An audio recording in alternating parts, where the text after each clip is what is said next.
Okay, so in the spirit of time, I will get going and excited to share with you this topic, which is super important to me. So please let me know in the chat if you have any questions at any time. I'm happy to stop and answer them, keep the conversation dynamic. We'll do a couple of things throughout the session to get people thinking about their own work environments and management practices. But hopefully you will take a few things from this session that resonate with you and that you can apply pretty quickly. So the title of this talk is Managing the Team You Have, Inclusive Management Practices that you can apply right away. So I really am a strong believer in folks leaving conversations with things they can do. So my hope is that if this conversation is successful, you will have some stuff that you are able to really easily implement. But first, I'm going to share a little bit about my background, my context. Some of it is here, but I'll first start talking about what I do for work. So I am not directly related to the field of security, but I work in workforce development, specifically in the tech field. So I oversee community and curriculum for an organization called Hack Diversity.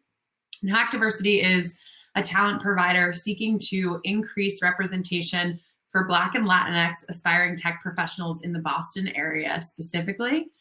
So we are growing nationally this year through an initiative called Tech Trek to bring folks who are looking to get into tech to virtually the Boston area to understand companies they might be able to work in. We specifically focus on underrepresented populations in tech and really looking to make sure that those folks have inroads and opportunities to jump into the field, feel successful, feel confident.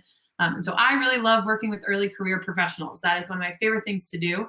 I've done that for quite a while now. I started my career in an organization called Year Up, which is also a workforce development program.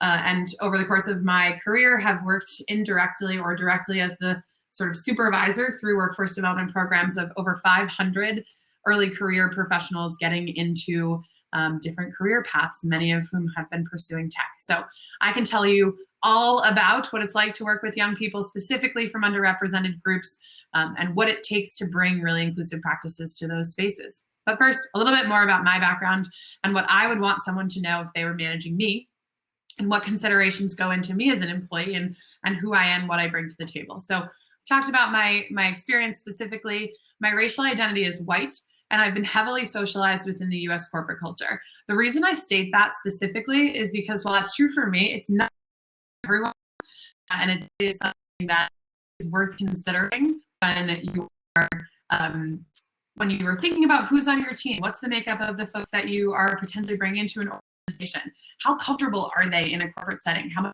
this might be new to them. Those considerations, if we're not making assumptions around them, can really, really help onboard folks, make them feel safe, secure, confident in our workplaces. For me, what heavily socialized means is my parents worked in corporate environments, and I grew up with dinner table conversations where I was being told what it meant to be on time, what it meant to dress the part, what it meant to communicate clearly and succinctly. All of those things that sometimes we find to be the norm in corporate spaces were part of my life from the time I was really young, and so that has allowed me to really easily adapt to a corporate culture. That's not the case for everyone, so things to keep in mind. I'm the graduate of private higher education degree program with significant career services capacity and network. I state that because for many folks entering their careers, especially underrepresented groups, they may not be coming from having resources in career development or resume support or job posting boards or familiarity with how to use it. So knowing someone's education background, what gets them to where they are, can often help figure out what things to look out for. And so when you're thinking about building a team from an equitable or inclusive perspective, making sure that we're checking ourselves on what expectations we have of their education pathways is a great place to start. I'm a queer woman. I use she, her pronouns. I like when spaces that I am in are inclusive of queer folks. That for many people might include gender neutral bathrooms or using pronouns in our signatures. Some of these things have become really common, which is amazing. But it is always really great to know if someone's coming in with those identities, what practices might help them feel really included when they join your team or join your workplace. As a manager, I would always recommend sharing your pronouns up front, asking someone their pronouns if they're comfortable sharing, making sure that right from the beginning of their impression of working with you, those things are considered right at the front of the table.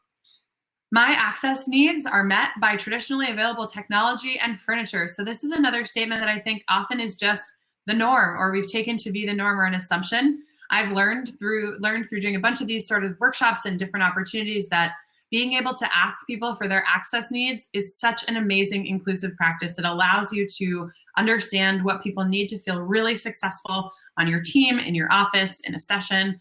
I also identify as a fat person, and so the furniture that is used in an office environment typically works for me, but for some bodies, access needs differ. So I have a teammate who's super tall, so our chairs don't work for them. Or if somebody has a wheelchair and needs specific access to be able to get to restrooms on the floor or to the space that you work in, the conference rooms that you work within.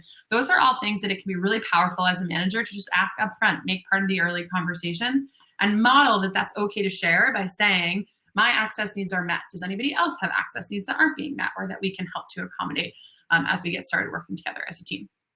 I'm a new rescue dog owner. And I say this because my job, I do weird stuff during this session. And so having the flexibility from my team at work has been so, so helpful to me, feeling included and supported as a whole person and not just as a working person, especially throughout the pandemic while we're all working from home. I am a proud therapy attendee. I say that because I often take therapy appointments during the work week. So I like that my manager knows that I have a non-negotiable out of office every other week on Fridays. That can't be disturbed. And I love working in a place that has affirmed that that is okay for me to do and has been super supportive throughout the process. And I'm a verbal processor, so I like talking things through. I like when my manager is okay with me doing that and being able to sort through problems as they come up. Those are some things that make me feel really successful. So if I'm managing Tori, knowing all these things is really going to shape how I support my employee Tori. And these are all the things that I hope have started to spark for all of you some of the things that you might want to consider about yourself and about your teams as you think about practicing inclusive management. Let's keep moving. All right, I'm just figuring out how to sort through the slides here. Okay, perfect. So what does it mean to manage the team you have? Or what does it mean for a management practice to be inclusive? So my definition of inclusive here is that your practice invites the widest possible range of people to be successful, not to just participate.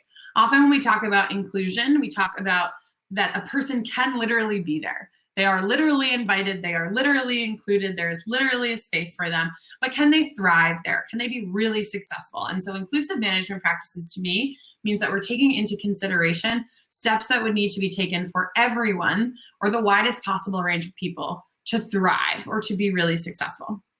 And what do I mean by the team you have?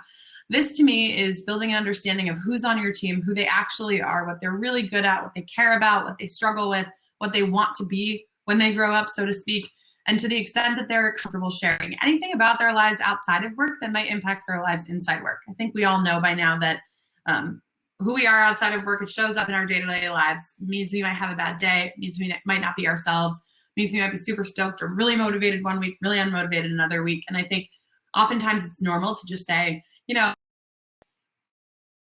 me if there's anything they want to share. But often making space for that is the way that you get those things to surface. And once you know them, you can manage more effectively towards them. A little bit more about when I think about myself as a manager and what this all means, I would categorize myself as hard to manage. This is a meme that I love. If you've watched the show Girls, it is Marnie, and she is taking on some new endeavor, and she says, I require a lot of emotional support and some minor logistical support. I have the most respect for everyone who's ever managed me. I am vocal about my ideas. I advocate for my needs. I have strong boundaries with work. I love sparking debate. And while sometimes those things add a lot to an organization, it also means that I have managers where I really need a lot from them. I need a lot of support. I like to manage up. And so I definitely do not want to give the impression that when I talk about management practices, it's because I think any of this stuff is easy. If anything, I know from myself that it is absolutely not. And I have this pill bottle here because I think when I think about management practices, I think about it like adjusting your medication. It's an ongoing process. People change. Sometimes you're successful, sometimes you're not.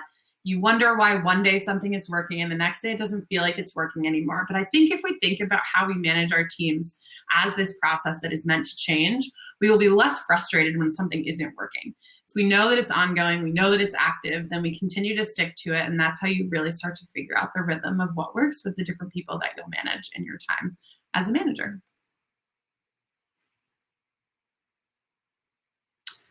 So this question here I think is super common. I consider myself inclusive, so isn't my management? If I identify with the statement that I support and affirm all kinds of people, shouldn't that translate to how I manage people? Shouldn't that sort of just show up? And I think it's really, really, really important that we avoid that assumption, because there are so many things that happen outside of our control that contribute to lack of equity in management in our workplaces. And as folks who, especially as myself from a position of privilege as a white person who has been socialized in corporate spaces, knowing where my biases are is going to be super important to providing inclusive management. It is not enough for me to say, I want everyone to succeed, and so I'm going to assume that how I treat them is going to invite them to succeed. We're human, we're flawed, we're biased, and these things need to be observed and known and not denied.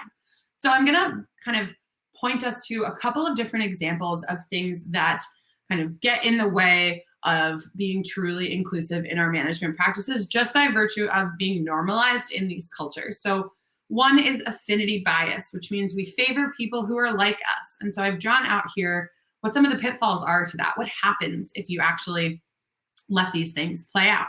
I'm drawn to people like me, so I hire people like me. I'm drawn to people like me, so I mentor people like me.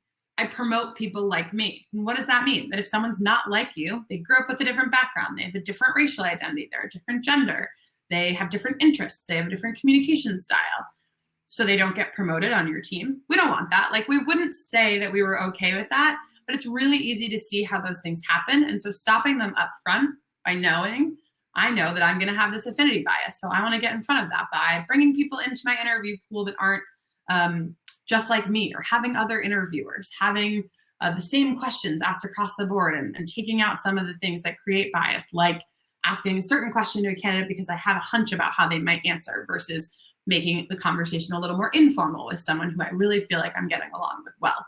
Those are some of the things that lead to affinity bias, and that we can sort of get in the way of or disrupt if we try to. The next is corporate cultural immersion. So I've talked about this a little bit, but the way that you have come to understand corporate culture is going to have everything to do with how you're able to move through it. And I think that this, part of the reason I love workforce development work is because I do think that it only takes a bit of support and awareness building for people to jump in and thrive from any sort of background. But if no one's taking that time to create a community to help immerse people or to make some of these things known, it's really easy for folks who, for example, have parents or grandparents who have held professional jobs to just shoot up the ladder of being successful, while folks who are maybe the first generation to live in the United States or the first generation to work in a certain field might say, oh my goodness, this is all new to me. I do not know where to get started. I don't know what flies here, and no one's there to tell me. So being aware of how much exposure someone has can really help you make sure that you're not assuming anything is known to them from the time that you start working with them. So some examples here. For me, my dinner table conversations included conversations about professionalism norms. My university experience provided professional guidance. I had the chance to, this is not true for me, but for many others, had the chance to do unpaid internships, didn't need to be bringing in money. So I was able to get some extra job experience during college to prepare for moving on to a corporate job. And those things build towards, I'm easily able to adapt to a corporate culture. If somebody, say, didn't have the opportunity to get work experience while they were studying, or has the first in their family to engage in a certain field, they might jump into corporate culture and see it all as quite shocking. And so knowing that, being aware of that, can help to make sure that your management practices are as inclusive as possible. And then lastly, white supremacy culture. We would not be talking about inclusion if we were not talking about white supremacy culture. So the environment and norms that show up in corporate workspaces often heavily skew towards success for white folks. And that is a known issue. That is something that I think we are all, as white people trying to build more inclusive teams, responsible for knowing and naming and understanding the way that it is perpetrated around us. And so the way that white supremacy can take shape in these situations is, if you know that the norms in your culture, in your professional culture, your office, your company, whatever the case may be, are advantageous to white people, you're going to learn them more quickly. They're going to work better for you. That's going to cause you to advance faster. And that's going to cause you to respect people who learn really quickly and advance really quickly. And so if you as a manager are immersed in this culture of white supremacy and you see people moving forward and being really successful, you're going to start to say, those are the strong people, those are the talented people, that's who I want on my team. But the reality is that sometimes we need to challenge those circumstances and that culture and say, is this how it should be, or is this just how it's always been? So this is why I think that it's really critically important that we are aware of how to think about inclusion in our management practices intentionally, and not just hope that because we believe in these things that they will show up in how we manage. So I'm going to take a minute and ask folks quietly to write down on a piece of paper or in your notes, wherever you can, what are 2 things that I expect of everyone who works on my team? If you don't manage people, you can talk about hypotheticals, that's totally fine. But what are 2 things that I expect of them? Is it that I want them to be reliable communicators? I want them to be on time. I want them to check their email every day, 5 times a day. Whatever works for your environment, your team. What are 2 things you expect of everyone? What do I wish I could see from all of my team members? So something that you're maybe not getting, or something that you do that you think is really great that you want to see from others. And what behavior or practice is most frustrating when I see it from my team members? So I'm going to leave this here and say to take a minute to answer these questions. We will come back to them, but answering from what's relevant in your workplace or on your team is going to help us move through the rest of the session. Okay, so hopefully folks have had a couple of minutes to write down some examples that work for your team, and now we're going to jump into a way of thinking about these different behaviors that we want to see, that we hate to see, that we wish would be true in our team environments. So this is a concept called preferences, traditions, and requirements, or PTR, and I cannot emphasize enough how much this has changed how I think about management, how my organization thinks about management, how we coach people to think about management. I absolutely cannot take credit for this. It comes from an organization called the Management Center, which I highly recommend anyone who is enthusiastic about management, inclusive management, look into. They do amazing work, resources, training for managers, and especially to make sure that diversity, equity, and inclusion lens is being brought to the practices that we use for management. So the concept of PTR, preferences, traditions, and requirements, suggests that behaviors that we want to see or things that we want to be true on our teams, in our work environments, categorized as one of 3 things. They are a preference, they are a tradition, they're a requirement. And the way I like to think about these in most simple terms are, a preference is something that a person likes. So my management preference is that people stop working late into the evenings because I want them to have some balance in their work and their life. A tradition is something that is usually done. Tradition for my organization is that we take half days on Fridays. It's always sort of been that way. And a requirement is something that you can't succeed without. So a requirement in my organization is that once you make a payment on your credit card, you need to be logging all of your receipts in a certain place, because that's how our accountant gets access to it. So this basically says that anything you see, you can code as a preference, a tradition, or a requirement. And performance-related feedback, so evaluations, reviews, or considerations for someone getting hired, someone getting promoted, moving to a different team, getting a promotion, getting a raise, any of those sorts of things that are really formal requirements of a job, those should only be evaluated, a person should only be evaluated on requirements for those things. Preferences and traditions are considered components of a culture. So this culture has a bunch of traditions. We've always operated this way. We use these things. These are some of the ways that we communicate. This is how we use the chat tools we use, you name it. This is our work from home kind of policy, whatever the case may be. They are things that we should not hold against people or use in people's favor when we're thinking about promoting them or evaluating them. And the reason for that is because they're just one way of doing things. And so what the PTR model aims to do is break down the notion that a person's individual work style preferences or an organization's sort of loosely held beliefs or historical traditions should not be guidelines for their success if they haven't been explicitly stated as requirements for the job. So a great example I like to use for this is we have all of our calls on Zoom right now. And the norm is that if people want to contribute to those calls, they come off of mute and they speak out loud. But we have a couple of folks who are more comfortable using the chat, don't feel as comfortable jumping into the call. They typically will use the chat function. Traditionally, nobody does this. So when it first started happening, some folks were like, this person doesn't speak up in a meeting. Is that an expectation? And one of the conversations that we've had is, well, really, it's just a tradition. We've never explicitly said that it's required that in a meeting you have to talk off mute. That's just something that's happened historically. And so using this PTR framework has allowed us to figure out, do I need to evaluate this person on this thing that is different than what I expected? Or do I need to make more clear that something is a requirement? Like, I require that folks reply saying they've seen an email within 3 business days. That's something that we feel we need to be really successful on the job. So there is no perfect science to using PTR, but I do think that can help us to think about if we are being really clear in our management practices and if we are inviting different styles that are not just our own or not just the way we've always done things. So the management mantra I want to instill here is make the implicit explicit. How many quiet things, unstated, not documented, not in your employee handbook, do you see happening every single day at your organization that people really sort of are evaluated on, that you might see come up in a notice that people who don't do those things don't tend to get promoted.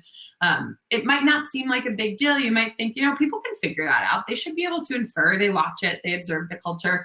But what really happens here is that favors people who can adapt really quickly to those environments. And so you end up seeing the same folks advance, the same sort of people who've had more exposure to those environments, people who've been more socialized to those environments, people who are like us, back to that affinity bias.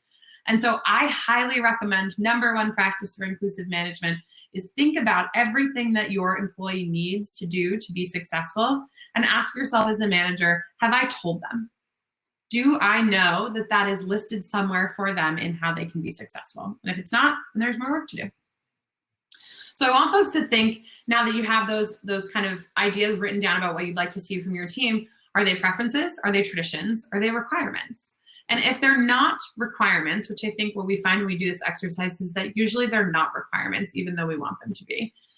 If they're not requirements, do you need to make them requirements? Is it really something that actually a person does need to succeed? And how can we spell that out more clearly so that people can be successful? Or if they're preferences or traditions, how do we check ourselves on making sure that those are not the only opportunities for success from people that work with us, that we're inviting into the conversation, hey, is there a different way to do this? Is there something that you, my new employee who's worked somewhere else, might have a different style, would like to suggest we start doing? Or can we break that tradition so that this space feels more inclusive to you? A couple of other things that we use, tried and true, and we're thinking about how to support specifically early career folks or folks who might be new to an environment in a very inclusive way, is thinking beyond just the conversation of diversity, equity, and inclusion topics as we know them, to practices that enable equity by making sure the playing field is level, by making sure that everyone has the same access to knowing what success looks like. So going back to that, is it a requirement or not? My management mantra here is, if you have not disclosed it, it is not a requirement. If a person cannot look to their goals, their employee handbook, their best practices, guidelines from their onboarding, and see something that is shared with them explicitly, anytime we don't see that behavior, it's our responsibility as managers to make that explicit, to make that known, to make sure that that person has been told, to be successful, I want to see XYZ. Or to be successful, folks need to practice XYZ behaviors.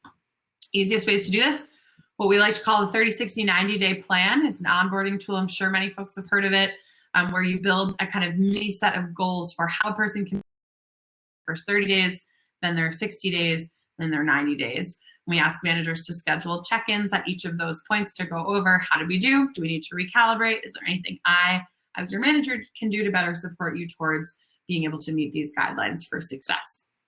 And then the second is a goals process. I know goals can be so tedious, and for me, I would say emotional. I always get hung up on my goals process, but having a really clear set of goals for each employee that shows exactly what they're being evaluated on, and then the most clear opportunity for them to know that they're being successful is by saying, I can look at my own goals, articulate that I've done those things, and then know that that is going to be reflected in my end of year review.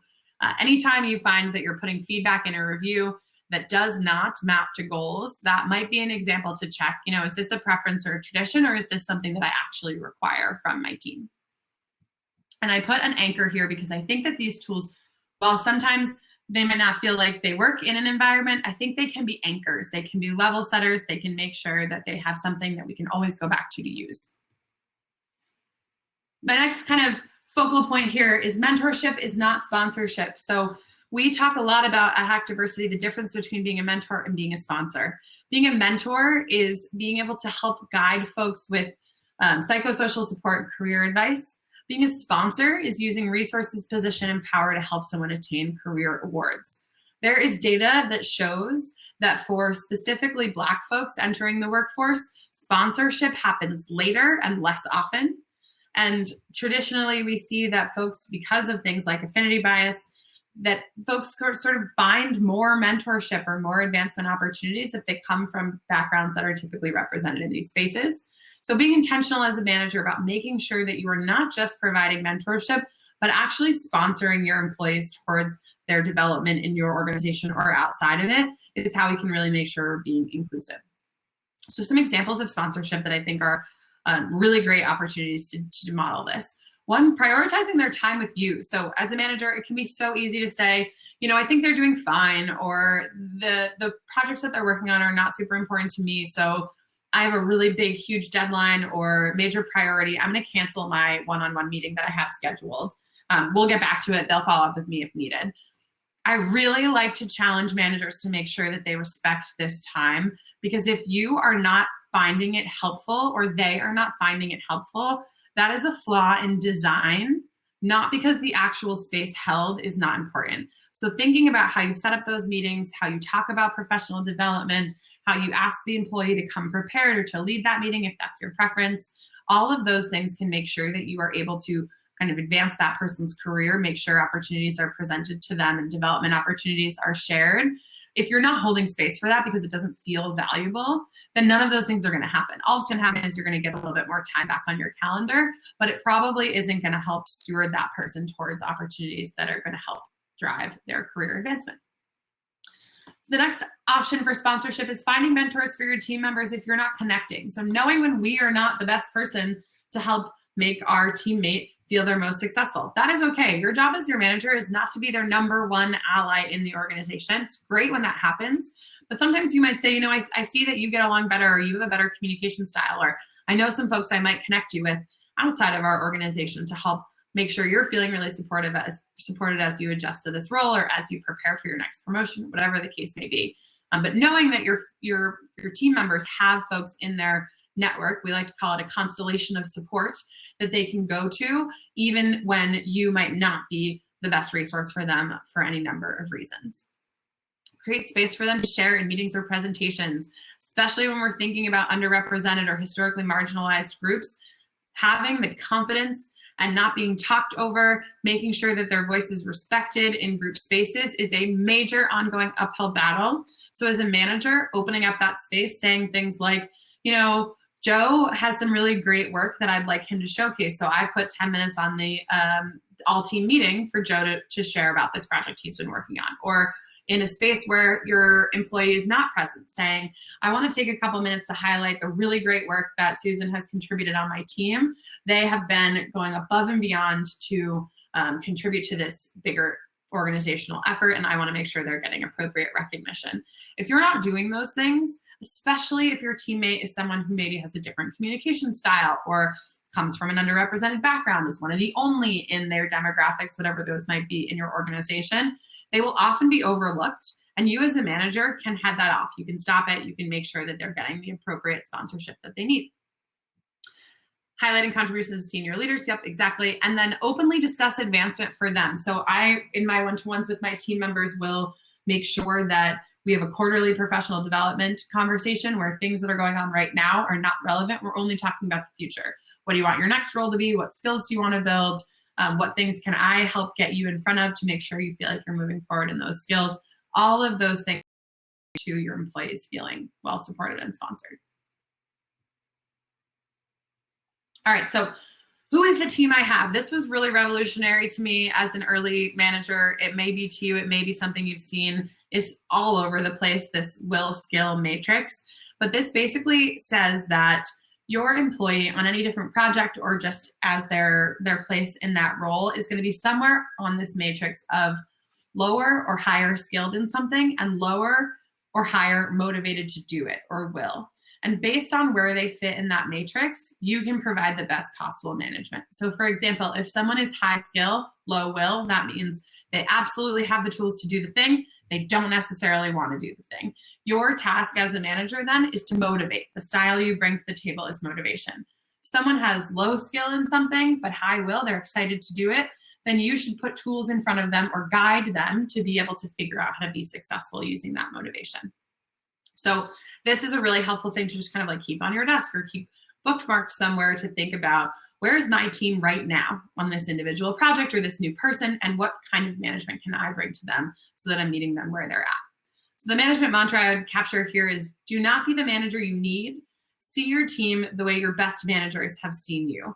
So I am always guilty of this, where I say, like, I really want my manager to blah, blah, blah. So I'm going to do that for my team. And then my team's like, okay, great. We didn't need that. That's not us. And so thinking, what do I need to observe about my team, ask my team, consult with them, get their input on, so that they feel seen the way that I feel seen when my managers do a great job of recognizing my needs. Culture and language of feedback. So my team calls me the feedback evangelist. I am very lucky to have been starting my career in a place where feedback was a huge part of the culture. And so if it is in yours, I think I always try to appreciate that. Know that you are lucky. It is not the case in all organizations. And if feedback is newer to you or more uncomfortable for you, as it is for many, there are a couple of premises that I think are really important to help make sure we're applying it consistently. So the first is that feedback is not just talking about how to improve. I really believe that feedback is part of a bigger cultural movement or environment where people have the tools to share what is going well, what's not going well. They have a language to do that. They feel comfortable doing it. It is not hierarchical. You can share laterally, up or down, and it's welcome and encouraged.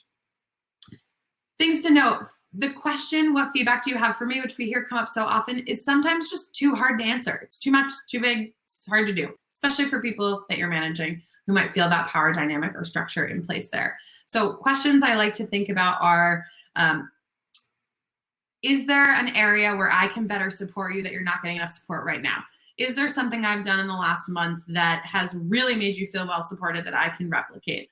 Are there things that have been absent from your experience working here that you think that I could help work on for us? Think about how you can narrow the questions to get that same feedback, but with a little bit of a more inviting question. I always like to say all feedback is good. This can be controversial, but often folks will talk about negative feedback as growth area feedback. And so some language that was presented to me that I really like using is strengths and growth areas. So strengths reflect what's going well. Growth areas are opportunities to improve. Both are good. I put in my management mantra, all feedback is good. Break up with the term negative feedback. That helps to reinforce this fear of feedback. If we hear feedback and think negative because folks are saying, oh, I got negative feedback or I got bad feedback from my manager, then all feedback becomes a scary, paralyzing thing. But if you can think about feedback as opportunities for growth, then both strengths and growth areas become more positive. This will not happen on its own. So we can cross our fingers, will it to happen. We can ask for feedback all the time. But if you are not equipping your teams with opportunities to do it, with language to do it, if you're not putting it in your one-to-one templates, I try to say once a month, let's make sure we're exchanging feedback. But different things work for different folks. I like to use games, kind of giving an assignment to each team member to say, today Joe's going to give feedback to Steve, Steve's going to give feedback to Jenny, Jenny's going to give feedback to me, and everyone's going to prepare in advance to be able to do that. Different kind of structure you can put around the feedback creates a space where then people start to get more comfortable doing it organically, which can lead to creating that culture.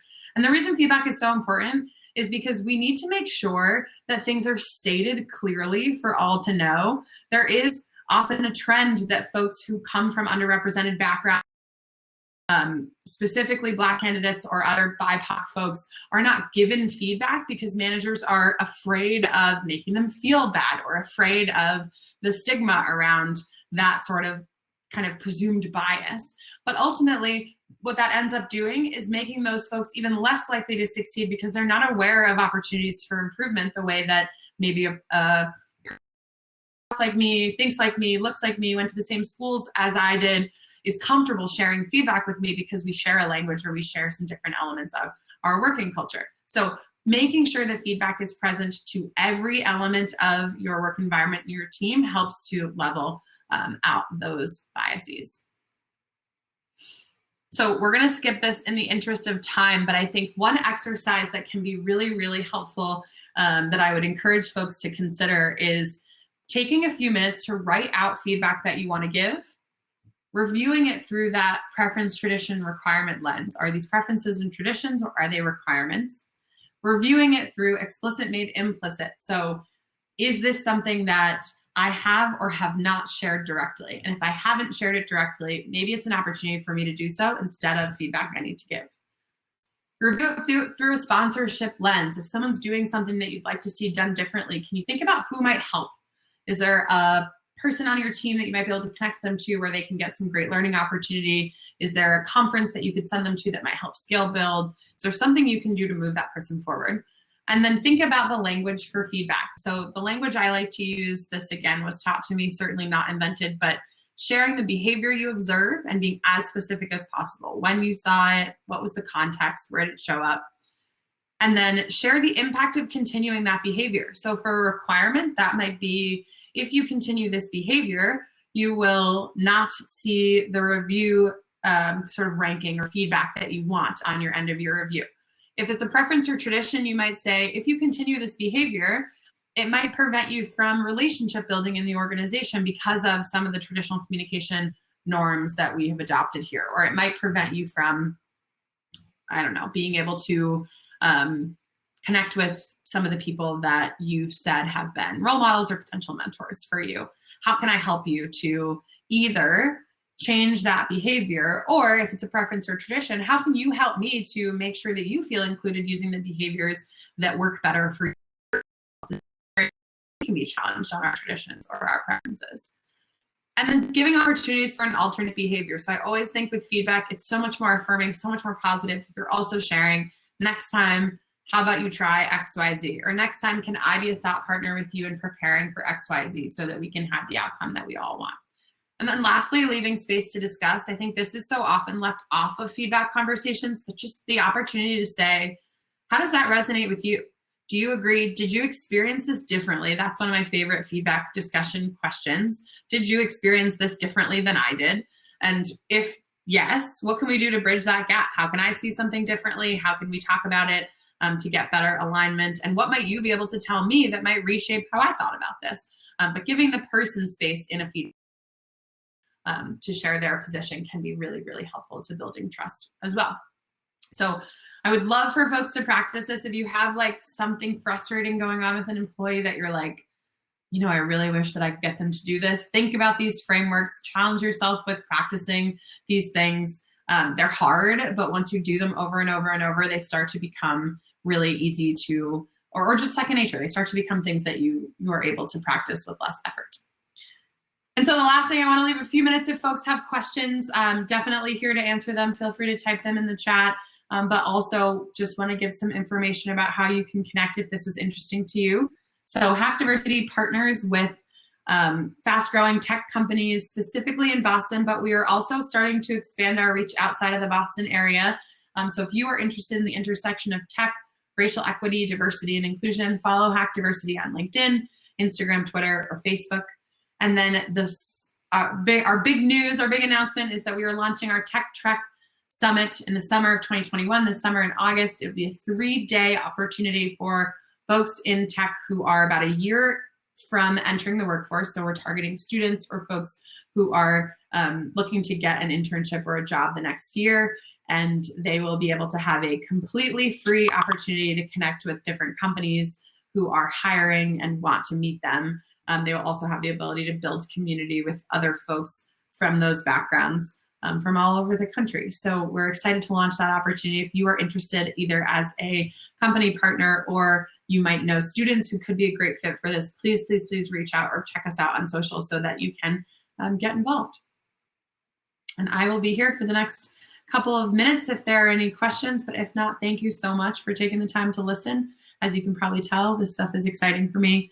Love talking about it, and always happy to connect with people who are excited about bringing inclusion into their spaces.